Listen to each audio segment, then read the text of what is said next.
पुढची बातमी बघूया। नाशिकमध्ये आता रणजित सावरकर यांच्या ओम प्रतिष्ठानच्या माध्यमातून त्र्यंबकेश्वर मंदिर परिसरात प्रसाद विक्रेत्यांना ओम प्रमाणपत्राचं वाटप करण्यात येणार आहे। प्रसादाचं पावित्र्य जपलं जावं यासाठी हे ओम सर्टिफिकेट दिलं जाणार असल्याचा दावा करण्यात आला। मात्र आता यातून एक नवा वाद पेटण्याची शक्यता आहे। सरकारी यंत्रणेवर या संस्थांचा विश्वास नाही का असा सवाल आता उपस्थित होतोय। त्र्यंबकेश्वर मंदिर परिसरामध्ये आज हिंदुत्ववादी संघटनांच्या माध्यमातून ओम प्रमाणपत्र दिले जात आहेत। रणजित सावरकर, शरद पोंक्षे हे देखील यासाठी उपस्थित आहेत। सावरकर आपल्यासोबत आहेत। सर, नेमकं हे ओम प्रमाणपत्र काय आहे आणि ते देण्याची गरज का भासते? असं लक्षात आलं आहे की वेळोवेळी प्रसादामध्ये मोठ्या प्रमाणात भेसळ होते आणि मी स्वतः हे बघितलेलं आहे की अमरावतीमध्ये एका ठिकाणी गाईच्या चरबीपासून पेढे बनवण्याचे उद्योग सुरू होते। 100-100 ग्रॅमची पाकिटं बनवून त्याचं वितरणाची व्यवस्था होती आणि हे मला असं जेव्हा कळलं की हे पेढे ही पाकिटं देवालयांच्या बाहेर वेगवेगळ्या छोट्या छोट्या देवालयांच्या बाहेर विकायला जातात, तेव्हा म्हटलं ही शुद्धतेची आवश्यकता आहे। कारण आम्ही जो प्रसाद देवाला चढवतो तो अशुद्ध असेल तर त्या पूजेचं फळ कधीच मिळणार नाही, विपरीत फळच मिळेल। आणि म्हणून ही धर्माचार्यांशी चर्चा करून शुद्धतेचे मापदंड त्यांनी ठरवलेत। ते जेव्हा तुम्ही हिंदुत्ववादी संघटना म्हणतात दोन प्रकारच्या आहेत, एक धार्मिक ज्या संघटना आपल्या आहेत आखाडा परिषदेसारख्या, धर्मसभेसारख्या, त्यांनी मानदंड ठरवायचे आहेत आणि जे सामाजिक आम्ही कार्यकर्ते आहेत त्यांनी त्याची अंमलबजावणी करायची। आणि यासाठी ओम प्रतिष्ठान ही नवीन संघटना अशी काढली आहे की जी कुठल्याही पक्षाशी कुठल्याही याच्याशी राजकीय विचाराशी संबंधित नाही। इथला पदाधिकारी कोण असणार आहेत? तुमचं याच्यामध्ये संपूर्ण भूमिका काय राहणार? नाही, सध्या मी अध्यक्ष आहेत, त्यात अनिकेत शास्त्री आहेत आणि आता याच्यापुढे जसे जसे, कारण ह्याच्या आम्हाला राजकीय अभिनिवेश नको आहे, ही राजकीय ह्याच्यासाठी दूर चळवळ आहे, ही फक्त हिंदूंच्या धार्मिक अधिकाराचं रक्षण करणारी चळवळ आहे। सरकारी यंत्रणा आहेत, FDI सारखं खातं आहेत, मुळात आपल्याला हा अधिकार दिला कोण? अधिकार आम्हाला कोणी द्यायची गरज नाही आहे। आम्हाला काय शुद्ध पाहिजे, आमच्या देवाला काय शुद्ध पाहिजे, FDIने सांगावं, FDIने उद्या ते यावं आणि सांगावं की हा पदार्थ हिंदू धर्मानुसार शुद्ध आहे।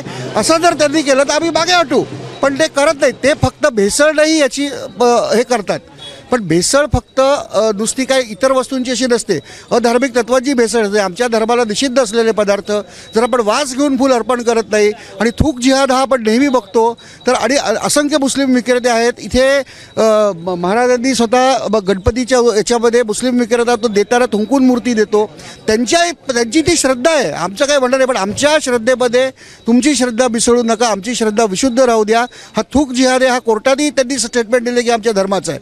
तर असा प्रसाद जो वास घेतलेलं फूल आमच्या देवाला चालत नाही।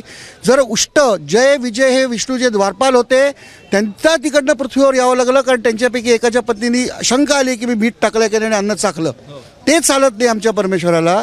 तर हे कसं चालेल? आणि हे कुठल्याही भाविकाला हे नको आहे। सर, याच्यामुळे दोन जाती धर्मामध्ये पुन्हा तेढ निर्माण होऊ शकते। पुन्हा कोणामध्ये तेढ होईल? कोणामध्ये तेढ होईल? स्पष्ट बोला ना। आपण स्पष्ट विचारा, कुठल्या धर्मामध्ये तेढ होईल? आपण जे म्हणत आहात की मुस्लिम धर्मीयांकडे त्यांची श्रद्धा वेगळी, आमची श्रद्धा वेगळी। इथे अनेक दुकानदार आहेत जे मुस्लिम धर्मीय आहे परंतु ते देवाचं साहित्य विकतायत। तुम्ही मला एक हिंदू दुकानदार दाखवा जो मुस्लिम मशिदीच्या बाहेर माल विकतोय, ते घेतच नाहीत। आमचा अधिकार आहे, आम्ही बोलतो त्यांच्या श्रद्धेत, आम्ही त्यांच्या श्रद्धेत अजिबात जात नाही। तुम्ही तुमची श्रद्धा पाळा, तुमची श्रद्धा तुम्हाला लखलाभ, आमच्या श्रद्धेत तुम्ही हस्तक्षेप करू नका, आमची श्रद्धा दूषित करू नका। आणि हा आमचा अधिकार आहे। आम्ही मेल्यानंतर स्वर्गात जावं किंवा काय आम्हाला चांगली गती मिळावी यासाठी प्रत्येक हिंदू जर काही क्रिया करत असेल, हा आमच्या श्रद्धेचा भाग आहे। जर कोणी अंधश्रद्धा असतील तर त्यांनी येऊ नये इथे। पण हा श्रद्धावानांचाच प्रश्न आहे, इतरांनी येऊ नये। ज्यांना याच्यावर विश्वास नाही तरी येऊ नये। आमचा मुद्दा हा आहे की आमची श्रद्धा पवित्र आहे की नाही, त्यासाठी जी सामुग्री आहे ती सर्टिफाय करतो आम्ही, धर्माचार्यांच्या याच्यावर करतो। यात कुठल्याही धर्माशी झगडा नाही। हा धर्माच्या पलीकडे जाऊन रोजगाराचा प्रश्न आहे, पोटापाण्याचा प्रश्न आहे। रोजगारासाठी तुम्ही द्या ना, सरकारला ताकद आहे ना। तुम्ही माध्यम उभा करा की मुसलमानांना रोजगार द्या, मग मुसलमान घ्या, प्रत्येक नागरिकाला रोजगार द्या। रोजगाराबाबतीतही धार्मिक भेदभाव करू नका, प्रत्येक ठिकाणी हिंदू मुसलमान प्रश्न आणू नका। मुसलमानांना आमचं पूजा साहित्य बनवण्याचा विकण्याचा अधिकारच नाही आहे, कारण ते थूक जिहादला त्यांनी सांगावं। ते सांगतात आमच्या याच्यामध्ये तुम्ही जर का हदीस बघितली तर तिथपासून सुरुवात आहे। त्यांना धार्मिक आधार आहे की थुंकून जायचं, असं थुंकल्याने सैतान पळून जातो। आणि मी आता स्पष्ट बोलतो की इस्लामी श्रद्धेनुसार त्यांची श्रद्धा त्यांनी सांगावं, मी खोटं बोलतोय। इस्लामी श्रद्धेनुसार अल्लानुसार इतर सगळ्या देवता नाहीत, ते सैतान आहेत, ही इस्लामी श्रद्धा आहे। म्हणजे आमचा त्र्यंबकेश्वर हा त्यांच्या लेखी सैतान आहे आणि ते थुंकून त्या सैतानाने तो प्रसाद दिला की त्या देवळातनं निघून जावं, कारण त्यांची श्रद्धा आहे की आम्ही जर थुंकलो तर तो देव सैतान तिकडनं निघून जाईल, ही त्यांची श्रद्धा आहे। आम्ही त्यांना ते करू देणार नाही। तुम्हाला काही अनुभव आलेत प्रसादाच्या संदर्भात? तुम्ही जाता सांगितलं ना तुम्हाला, अमरावतीला तुम्ही जाऊन बघा, चला माझ्यावर रिपोर्टर पाठवा, त्या वस्तीत शिरायला तुमची हिंमत होणार नाही। एवढी मोठी चरबी टनाने तिकडे पेढे निर्माण होतात आणि अमरावती बऱ्याच ठिकाणी चालतं आहे. पण तुम्ही या संदर्भात शासकीय यंत्रणा आहे त्यांच्याकडे काही तक्रार वगैरे दिली आहे? हे बघा, मी आता ज्या आमच्या गोष्टी आहेत ना त्याचं रक्षण आम्ही करू, शासनाला जाग आली त्यांनी करावं. हिंदू आता कोणालाही भीक मागणार नाही, आमच्या श्रद्धांचं रक्षण आम्ही स्वतः करू. पण आज तुम्ही प्रमाणपत्र वाटत आहात, तुमच्या म्हणण्यानुसार तुमच्या संकल्पनेनुसारच सर्व शुद्ध विक्री केलं जाईल, याची काय तुम्हाला शाश्वती आहे? हे बघा, जो भाविक दुकानदार आहे तो बघूनच आम्ही देऊ, तो त्याच्या कल्पनेनुसार करेल. चुका होतात, चुका झाल्या तर त्याच्या क्षालनार्थ आमच्या धर्मात विधी पण आहेत. पण जे उघड आमच्या धर्मावर जे हल्ले होतात ते आम्ही रोखणार आहे. गाईच्या दुधाऐवजी गाईच्या चरबीचे पेढे येणार नाहीत, हे आम्ही निश्चित खात्री. तुमचा अंकुश कसा असणार आहे सर? मी हेच विचारतोय, याच्यावर अंकुश कसा? अंकुश नाही, हा समाज आहे, समाजावर अंकुश नाही करू शकत. समाजापुढे आम्ही एक उदाहरण ठेवतोय. आणि जर हिंदू जागृत असेल आणि मी निश्चित सांगतो, जो भक्ती करतो, त्र्यंबकेश्वरला आज लोक इतक्या दूरवरून येतात, इतका खर्च करून येतात, ते काय असं पापी वस्तू चढवायला येतात का? त्यांना आज मार्ग नाही, आम्ही त्यांना फक्त दाखवतोय की भाविक येतात. पण जे विक्रेते आहेत त्यांच्याबद्दल विचारतो. विक्रेते ज्यांना नाही करायचं, उद्या त्यांचा धंदा नाही झाला तर त्यांनी आम्हाला म्हणू नये, त्यांनी शुद्ध विक्रीची व्यवस्था करावी, आम्ही त्यांना सर्टिफिकेट देऊ. हे बंधनकारक आहे? नाही, बंधनकारक नाहीच आहे. श्रद्धा ही बंधनाने नाही होत. श्रद्धा ही कुठल्याही कायद्यानुसार असते. आज आपली भारतीय परंपरा बघितली तर राजसत्तेने कधीही धार्मिक याच्यात हस्तक्षेप केला नाही आहे, कधीही सुरक्षा प्रदान केलेली आहे. पण आज दुर्दैवाने आमचं शासन आम्हाला सुरक्षा प्रदान करत नाही आहे. जर ते फूडवाल्यांनी जर हे केलं की पण त्यांच्याकडे निकषच नाहीत आमच्या धार्मिक श्रद्धे. तुमचे काय निकष आहेत पण या संदर्भात? आमच्या धर्माचार्यांनी दिलेले आहेत, ते आम्ही त्याप्रमाणे करतो. काय पण म्हणजे जे तुम्ही ज्यांच्यासाठी करत, समाजाला सांगण्यासाठी काय ही प्रक्रिया आहे? ते शुद्धीसाठी की ते प्रसाद शुद्ध हवा. म्हणजे पेढ्यामध्ये मला कुठल्याही प्रकारे थूक नको, मला पेढ्यामध्ये कुठल्याही प्रकारे चरबी नको, तो प्रसाद दुधाचाच पेढा झाला पाहिजे. जर फुलं असतील तर त्याची वास घेतलेली नकोत. या प्रकारे अनेक मापदंड आहेत. आज तुम्ही बघा, ते चमचे हॉटेलमध्ये चाटून तिथे ठेवताना असे किती व्हिडिओ आहेत. मग आम्ही हे का सहन करावं? आमच्या देवाला उद्या जर एखादी वस्तू, तांब्याचं भांडं मला अर्पण करायचं आहे, तेही मला शुद्ध हवं.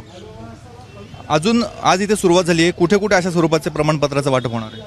आमच्याकडे लोक येतात आणि स्थानिक जोपर्यंत ती होत नाही तिथे एक समीक्षा समिती, ती झाल्यानंतरच त्या ठिकाणी होईल. आणि इंटरनेटच्या माध्यमातून हा प्रसार तुम्हाला वाटतो त्याच्यापेक्षा अपेक्षेपेक्षा जास्त होतोय आणि याचे दिसतीलच फळं तुम्हाला. हा जो QR कोड आहे याचा काय अर्थ समजायचा? हा QR कोड तुम्ही स्कॅन करू शकता. कोणी स्कॅन करेल?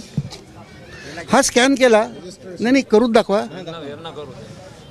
हा स्कॅन केला की तुम्हाला त्या दुकानदाराचं नाव, दुकानाचं नाव आणि पत्ता मिळेल.